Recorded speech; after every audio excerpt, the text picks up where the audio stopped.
Price the Lord, ஹல்லேலூயா. கிறிஸ்துவுக்குள் பிரியமானவர்களே, இந்த அருமையான காலை வேளையிலும் தேவ சமூகத்துக்கு வந்த உங்கள் ஒவ்வொருவரையும் இயேசுவின் நேற்று நாமத்தினாலே அன்பின் வாழ்த்துக்கள். இந்த நாளிலும் 1 தெசலோனிக்கர் 4ஆம் அதிகாரம் வசனத்தை நான் வாசிக்கிறேன். 3ஆம் வசனம், நீங்கள் பரிசுத்தம் உள்ளவர்கள் ஆக வேண்டும் என்பதே தேவனுடைய சித்தமாயிருக்கிறது. அந்தபடியே நீங்கள் வேசி மார்க்கத்துக்கு விலக்கி, ஹல்லேலூயா, அவனவன் தன் தன் சரீர பாண்டத்தை பரிசுத்தமாயும் கனமாயும் ஆண்டு கொள்ளும்படி. ஹல்லேலூயா. பாருங்க, தேவனுடைய முதல் சித்தம் என்ன அப்படின்னு பார்க்க போனா, நீங்கள் பரிசுத்தமாக வேண்டும் என்பதே தேவ சித்தமாக இருக்கிறது. ஸோ நீங்கள் வாலிப பிள்ளைகளாக நீங்கள் எப்படி இருக்க வேண்டும்? பரிசுத்தத்தோடு உங்கள் சரீரங்களை ஆளுகிச்சணும். அவனவன் தன் தன் சரீரத்தை சுத்தமாக வச்சுக்கணும் அப்படின்னு ஆண்டவர் விரும்புகிறார். பாருங்க, 7வது வசனம் அதிலே சொல்லுகிறது. 1 தெசலோனிக்கர் 4:7 வாசிக்கிறேன். தேவன் நம்மை அசுத்தத்திற்கல்ல பரிசுத்தத்திற்கே அழைத்திருக்கிறார். ஆகையால் அசட்டை பண்ணுகிறவன் மனுஷரை அல்ல, பரிசுத்த ஆவியை நமக்கு தந்தரல தேவனையே அசட்டை பண்ணுகிறான். உங்கள் சரீரங்கள் அசட்டை பண்ணாதபடிக்கு ஜாக்கிரதையாக உங்கள் சரீரத்தை பரிசுத்தத்துக்கு நேராக நீங்கள் நடத்த வேண்டும். ஏனென்றால் கர்த்தர் தம்மை குறித்து என்ன சொல்லுகிறார் என்றால், 1 பேதுரு 1ஆம் அதிகாரம் 14ஆம் வசனத்தை நான் வாசிக்கிறேன். 14, 15 வசனங்களை நம்ம தொடர்ந்து வாசிப்போம் என்றால், அவர் 16வது வசனத்தில் சொல்லுகிறார், நான் பரிசுத்தர் ஆகையால் நீங்களும் பரிசுத்தமாக இருங்கள். 15வது வசனம், உங்களை அழைத்தவர் பரிசுத்தராக இருக்கிறது போல நீங்களும் பரிசுத்தம் உள்ள பிள்ளைகளாக இருக்க வேண்டும். முன்னாடி நீங்க தப்பு செஞ்சீங்க. 14வது வசனம் சொல்லுது, நீங்க முன்னாடி தப்பு செஞ்ச, அறியாமையில செஞ்ச, இச்சையில இருந்த, கீழ்ப்படியாம இருந்த, அது வேற. ஆனா இப்போ இயேசு ரட்சகராக இயேசு கிறிஸ்துவை ஏற்றுக்கொண்டதுக்கு அப்புறம் அவர் சித்தம் செய்கிற பிள்ளையாய் நீ காணப்பட வேண்டும். அவருடைய பிரதான சித்தமும் திட்டமும் என்னவென்றால் நீ பரிசுத்தமா இருக்க வேண்டும் என்பதே. ஹல்லேலூயா. பாருங்க, ஆண்டவர் தம்முடைய பிள்ளைகளிடத்தில் அதிகமாய் விரும்பி கேட்கிறது அந்த பரிசுத்தம். இதே மாதிரி பழைய ஏற்பாட்டில் ஒரு சம்பவத்தை நாம் பார்க்கிறோம். சிம்சோனை குறித்து பார்க்கிறோம். தேவனால முன்குறிக்கப்பட்டு நசரேனாக பரிசுத்த வாழ்க்கைக்கு என்று நியாயம் விசாரிக்கிறவனாக ஆண்டவர் அந்த சிம்சோனை தெரிந்து கொண்டார்.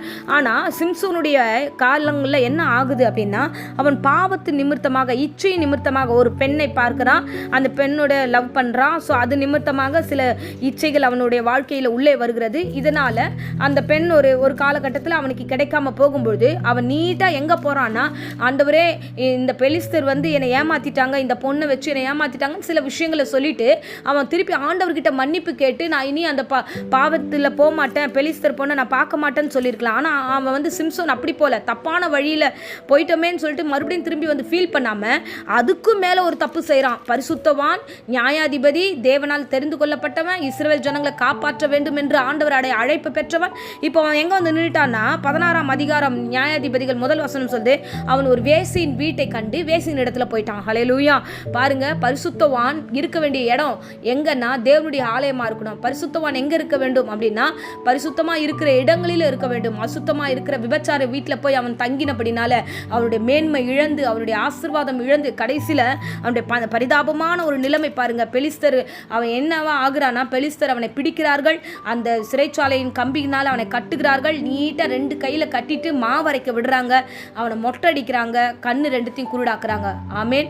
ஸோ ஆவிக்குரிய கண்கள் போய் அதுவரைக்கும் பரிசுத்தரை கண்டு கொண்டிருந்த அந்த கண்கள் இப்பொழுது கண் பிடுங்கப்பட்டவனாக மாறுகிறான். பாருங்க, ஒரு சின்ன இச்சை, சின்ன பாவம், ஒரு சின்ன லவ், அவன் நினைச்சது ஒரு விஷயம்தான், அதுக்கு தேவ சித்தத்துக்கு மாறாய் அவன் செய்ய ஆரம்பிக்கும் போது சில உணர்வுகளை ஆண்டவர் கொடுப்பார். நீ இப்பயாவது திரும்பி வந்துரு, நீ திருப்பி தப்பு செய்யாத. நம்ம ஒரு வேளை தப்பு செஞ்சுட்டோம்னால ஆண்டவர் மன்னிச்சிருவார். மன்னிப்பு கேட்கும் போது நம்ம திருப்பி மேற்கொண்டு அந்த பாவத்தை நம்ம அதிகமாக செய்யக்கூடாது. சிம்சோன் அப்படிதான் செஞ்சான், தப்பு செஞ்சான், மறுபடியும் வரல, ஆண்டவர்கிட்ட வர மறுபடியும் போய் ஒரு வேசி இடத்துல போனான். அந்த தவறு நம்ம யாரும் செய்யக்கூடாது. அதுக்கு தான் தெசலோனிக்கர்ல ரொம்ப தெளிவாக ஆண்டவர் சொல்லிட்டாரு, சரீரத்தை பரிசுத்தமா நடத்துங்க, அவனவனுடைய சரீரத்தை பரிசுத்தமா ஹேண்டில் பண்ணுங்க, அதை யாரும் அசட்டை பண்ணக்கூடாது. இந்த பொண்ணு தானே கூப்பிட்டா ஈஸியா நம்ம பின்னாடி வந்துடும், இந்த பையன் தானே கூப்பிட்டா ஈஸியா வந்துருவான், தண்ணி அடிக்கிறதுக்காக இருக்கட்டும், சிகரெட் பிடிக்கிறதுக்காக எதுனாலும் வந்துருவான், சினிமாக்குனாலும் வந்துருவான், இந்த பொண்ணு தானே எங்க கூப்பிட்டாலும் பார்க் பீச்சுன்னு வந்துடும் சொல்லிட்டு நம்மளை குறித்து தவறுதலான இச்சையான ஒரு விஷயத்துல நம்மளை கூப்பிட்டாங்கன்னா, வாலிப பிள்ளைகளே, நீங்கள் ஜாக்கிரதை உள்ளவர்களாக இருக்க வேண்டும். உனக்கென்று ஒரு அழைப்பு இருக்கிறது, உனக்கென்று ஒரு ஸ்தானம் இருக்கிறது, உனக்கென்று ஒரு ஸ்பெஷல் ஆண்டவர் ஒரு பிளேஸ் வச்சிருக்கிறாரு. அப்படி இருக்கும்பொழுது உன் சரீரத்தை பத்திரமா பார்த்துக்கோ, உன் மனசை பத்திரமா வச்சுக்கோ. ஆண்டவர் பரிசுத்தர் ஆகையால அவர் அழைப்பின்படியே நீயும் பரிசுத்தமாய் வாழ வேண்டும் என்று தேவன் விரும்புகிறார். ஆமென். இப்போதும் உங்களுக்காக நான் ஜெபிக்கிறேன். அன்பு ரட்சகா, என் வாலிப பிள்ளைகள் ஒவ்வொருவரும் நீர் பாதுகாத்துக்கொள்ளும். பரிசுத்தத்தோடு தன் சரீரத்தை உம்மை போல காத்துக்கொள்ள கிருபை தாங்க. சிம்சோனை போல அசுத்தத்தில் ஆண்டவரே தன்னுடைய அழைப்பை இழந்து ஆண்டவரே எல்லா ஆசீர்வாதத்தையும் இழந்தவனாக காணப்படாதபடிக்கு பரிசுத்தமாக்கி ஆசீர்வதித்து என் பிள்ளைகளை வழிநடத்தும். ஆவிக்குரிய வாழ்க்கை ஸ்திரப்படுத்தும். தேவையற்ற காரியங்கள் குழப்பங்களை இயேசு நாமத்தில் சபித்து கட்டுகிறேன். நல்லா ஜெபிக்கட்டும், உபவாசிக்கட்டும், தொடர்ந்து நம்முடைய சமூகத்தில் இருக்கட்டும். இயேசுவின் நேற்று நாமத்தில் ஜெபித்து ஒப்பு கொடுக்கிறேன் ஜீவனுள்ள நல்ல பிதாவே. ஆமேன். ஆமேன். Praise the Lord.